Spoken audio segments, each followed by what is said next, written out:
The Meridon Confederation ships flew across space for many years. They had seen many planets and met many aliens. They wrote down what they found in big books. They looked at how smart the aliens were, how strong they were, and how they acted. One day they found Earth. They looked at it with their machines and didn't think it was special. Captain Law stood on the bridge of his ship, the Astral Seeker. He looked at the blue planet on the screen. Just another world, he thought. He wrote his report. Planet Earth, main life form, humans. They are weak. They have simple machines. They seem peaceful. The leaders of the Confederation read, Captain Law's report. They decided to watch Earth more closely. They picked Ambassador Nex for the job. Nex was good at talking to simple aliens without causing problems. On Earth, June Park worked at night in a big building with many computers and telescopes. He studied the stars. Suddenly, all the machines started making noise. The screens showed something strange coming to Earth. June called his friend Yoon Kim on the phone. His heart beat fast as he spoke. Yoon, look at your computer. Have you ever seen anything like this? Yoon was at home, but she quickly turned on her computer. Her eyes grew wide. No, June. This is new. This is not from our world. All night, they watched the strange object move closer to Earth. They called other scientists. They called the government. No one knew what to do. The sun rose the next morning, bright and clear. The silver ship, smooth and shiny like a giant fish, came down from the sky. It landed in a field outside Seoul. People came with cameras. Soldiers came with guns. Scientists came with questions. June and Yoon stood at the front of the crowd, their hands shaking with excitement. The door of the ship opened slowly. Light came from inside. Then strange beings walked out. They had 4 arms, their skin was pale blue, their eyes were large and dark. Ambassador Nex was the first to step onto Earth's soil. He held up a small box. The box spoke in a human voice. We come in peace. The Meridon Confederation wants to be friends with your world. For the next few weeks, everyone on Earth talked about the aliens. Leaders from all countries met with them. Scientists learned about their technology. Companies wanted to work with them. Everyone was happy and excited. June and Yoon got to work with the aliens. They showed the aliens Earth's stars and planets. The aliens showed them maps of faraway galaxies. This is the best day of my life, June said to Yoon as they looked at a star map the aliens had given them. Mine too, said Yoon. I always believed we weren't alone in space. The aliens built a big house in Seoul. They called it their embassy. More aliens came to Earth. They visited many countries. They seemed friendly and kind, but inside the embassy things were different. Ambassador Nex sat alone in a dark room. He touched a screen on the wall, and the face of another alien appeared. Report, said the face. Everything is going as planned, said Nex. The humans are simple. They are happy to see us. They believe everything we tell them. Have they asked about our real plans? No. They think we are here to share knowledge. They don't know we are looking for resources. Good, when can we start taking what we need? Nex smiled, showing his small, sharp teeth. We can start now. The humans won't stop us. They are too weak and too trusting. Excellent. Begin the extraction. Take whatever the Confederation needs. The screen went dark. Nex walked to the window and looked out at the city of Seoul. Lights shined in the night. Cars moved on the roads. People walked on the streets, going home to their families. Such a simple world, Nex thought. They have no idea what's coming. Outside, June and Yoon walked home from work. They looked up at the stars, now filled with new meaning. Do you think they're really here just to be friends? Yoon asked. Why else would they come? June replied. I don't know. But sometimes when they think no one is watching, they look at us strangely. Like we are things, not people. You worry too much, June said with a laugh. Little did they know. The small, strange things they had noticed would soon make much more sense. The friendly visit was just the beginning of something much bigger, and the humans would soon learn that being underestimated could be their greatest strength. 6 months passed after the aliens came to Earth. The Meridon Confederation built many small bases in different countries. They said these places were for learning about each other's cultures and working together on science, but they lied. The aliens were really taking rare metals from deep in the ground. They used special machines that humans could not see or find. They took these metals back to their home worlds. Hyun Lee worked as a scientist who checked water quality near Busan, a big city in South Korea. One day, he found something strange in the water samples. There were odd chemicals that he had never seen before. The fish in nearby streams were dying.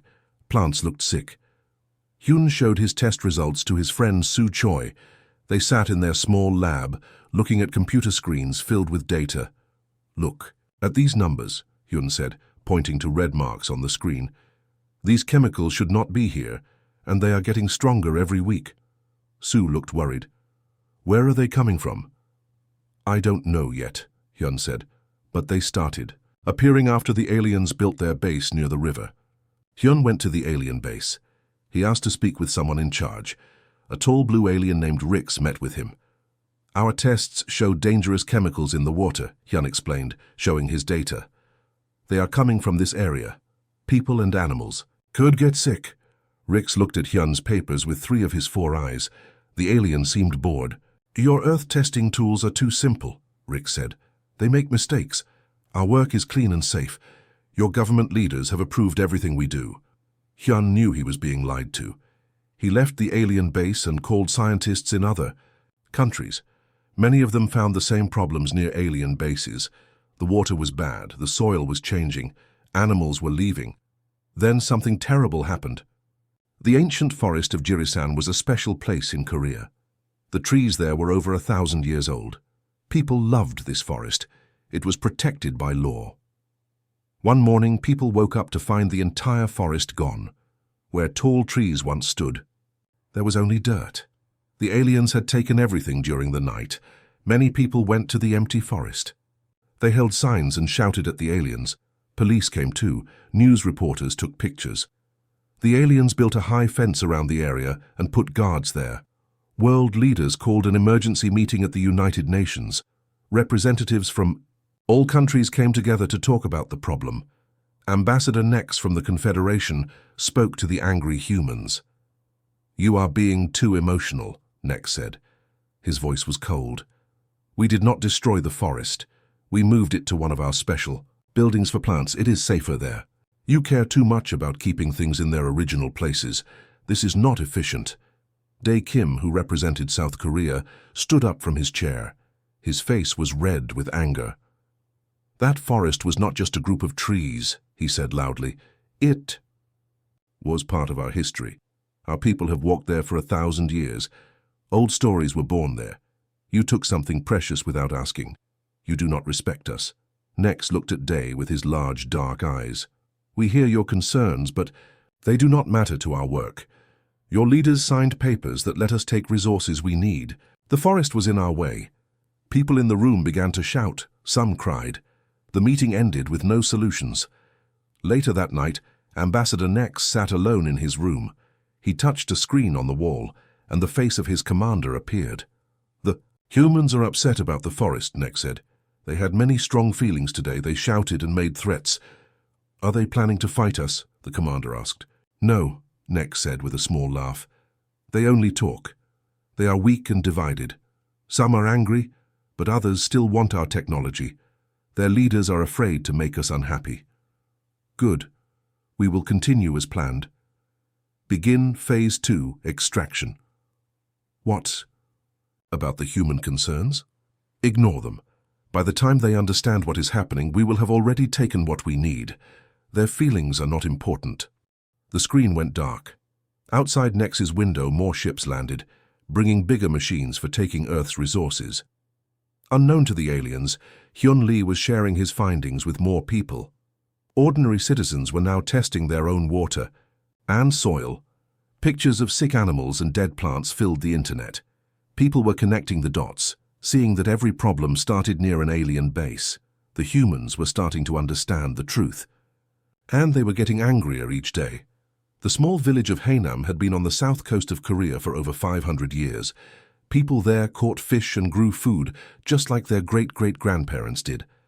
The village was small, but full of life and history. Yoon Jin was a young woman who grew up in Haenam but went to college in Seoul. After finishing her tests, she took a bus home to see her family. But when the bus stopped, Yoon could not believe her eyes. Her village was gone. Where houses and small shops once stood, there was only empty dirt. The old temple was gone. The fishing boats were gone. Her parents' house was gone. Everything was gone. A tall metal fence blocked her way. Large signs with strange symbols and English words said, Territorial Acquisition Zone B7. No entry. Beyond the fence, Yoon saw huge machines digging in the sea. Blue alien workers walked around in special suits. They were pulling shiny metals from the ocean floor. Yoon called government offices in Seoul. After many hours, she learned the truth. The aliens had taken her village. They moved all the people to apartments in big cities. They gave them a little money and said it was better for them to live in modern places. No one had time to take their important things. No one could say no. The aliens had moved everyone in one night. Yoon had studied journalism in college. She knew how to tell stories that people would care about. She took her phone and walked around the fence, filming everything. She talked about the history of her village, about the buildings that were hundreds of years old, about the special ways her people had fished for centuries. She sent her video out live on the internet. This is what the aliens really think of us, she said, her voice shaking with anger. We are nothing to them, just things in their way that they can move or throw away. Millions of people watched her video. Then something important happened. Other people began sharing similar stories. In Brazil, entire villages of native people had disappeared. In Australia, places that were holy to the Aboriginal people had been dug up. In Canada, beautiful lakes were now empty, the water drained, a way so aliens could get metals from the bottom. A man named Tae Jung worked for the world's armies. His job was to watch for danger and find patterns in problems. He called a meeting with leaders from many countries. The aliens are smart about where they take things, Tae explained, showing maps on a big screen.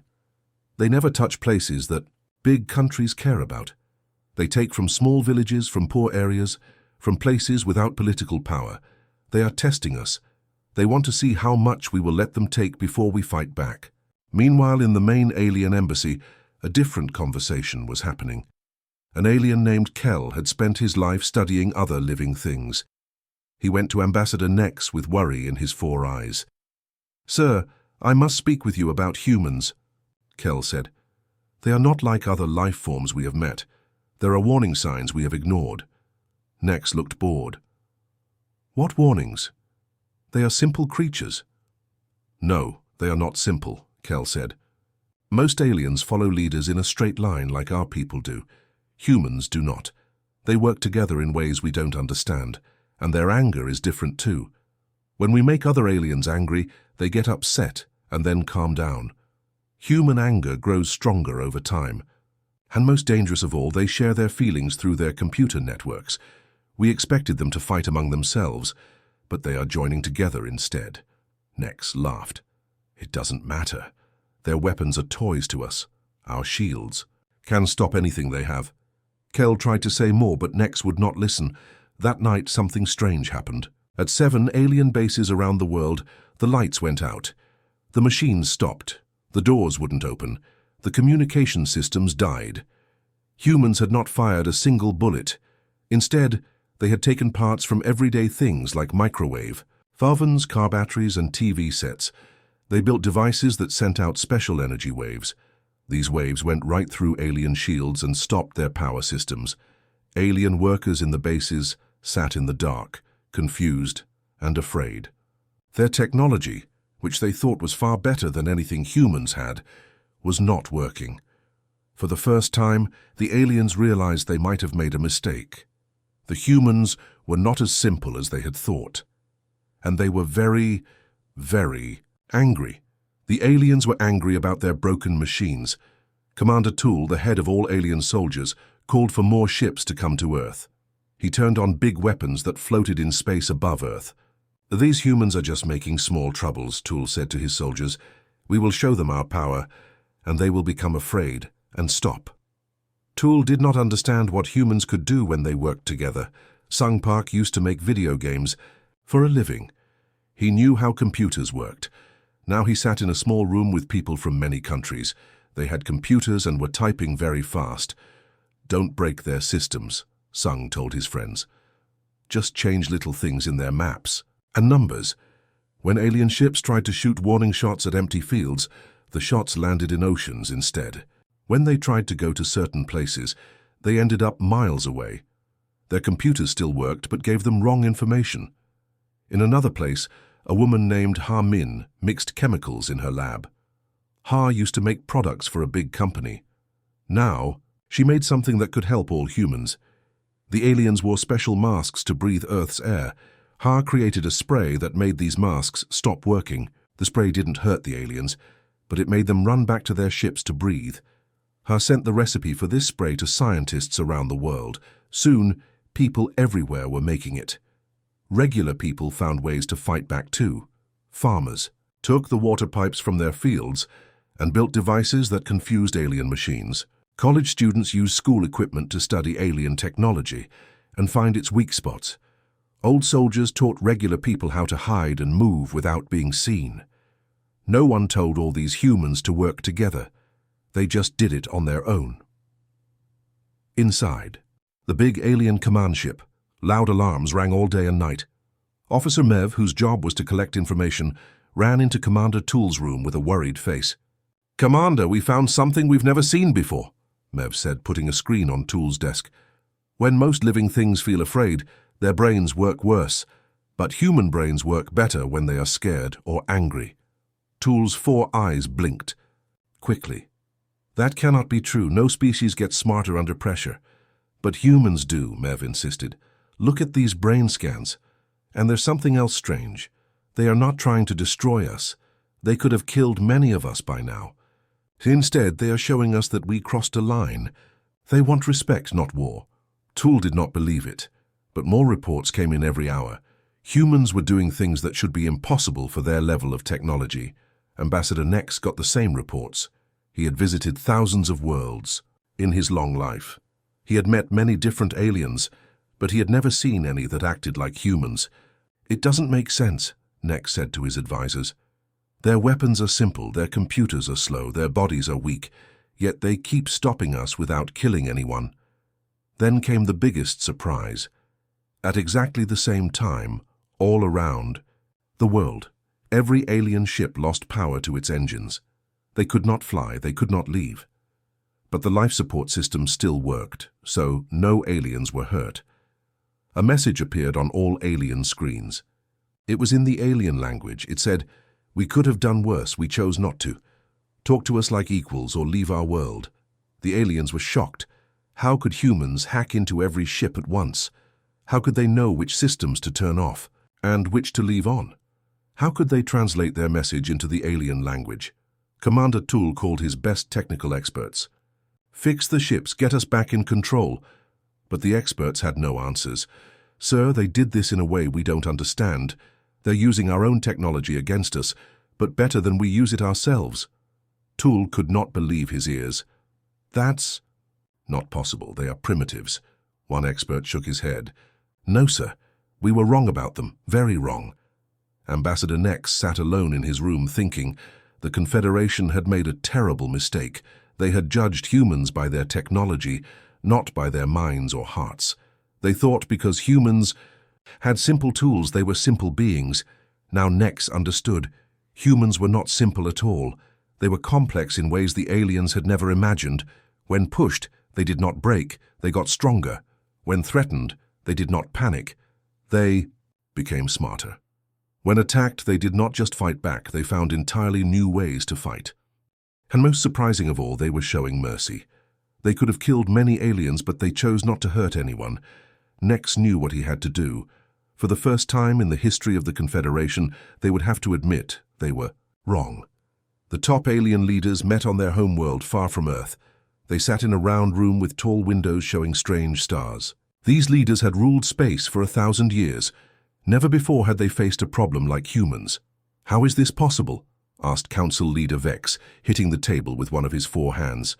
"These humans only learned to make cars and planes 100 years ago. How can they stop our ships and machines?" The room was quiet. No one wanted to admit they had been wrong about humans. Then Kel, the alien who studied other life forms, stood up. He showed pictures of human brains and human history on a big screen. Humans are different from any species we have met, Kel explained. Their early life was hard. They lived in small groups and had to fight to survive. This made them form strong bonds with each other when things are bad. What we thought was a weakness, their strong feelings, is actually their greatest strength.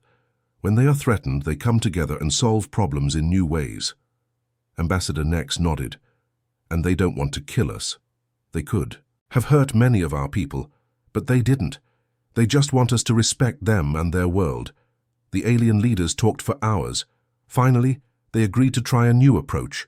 They would talk to humans as equals, not as simple creatures to be used. They sent Nex back to Earth with new orders. At the United Nations building in New York, humans from all countries gathered. June Park and Eun Kim, the scientists who first saw the alien ship, were there to help. Many world leaders looked angry. Some were afraid. All wanted answers. Ambassador Nex walked into the room alone. He looked different now, less proud, more careful. He stood at the speaking place and said something no Confederation representative had ever said before. The Confederation made mistakes in how we treated Earth and humans. We did not understand your society or what you value. We judged you only by your technology, not by your minds or hearts. For this, we apologize. The room was silent. No one expected aliens to say sorry. G1, who led the human team, stood up. Her voice was strong and clear. We are open to friendship and sharing knowledge, but it must be based on respect. You thought we were simple because our machines are not as advanced as yours. You must see our true worth now. For 3 days, humans and aliens talked. They wrote new agreements. The aliens would stop taking Earth's resources without permission. They would help fix the damage they had caused. They would rebuild villages they had destroyed, like Hanem. They would clean polluted water and plant new trees. The humans would share their ideas about solving problems and working together. Both sides would learn from each other.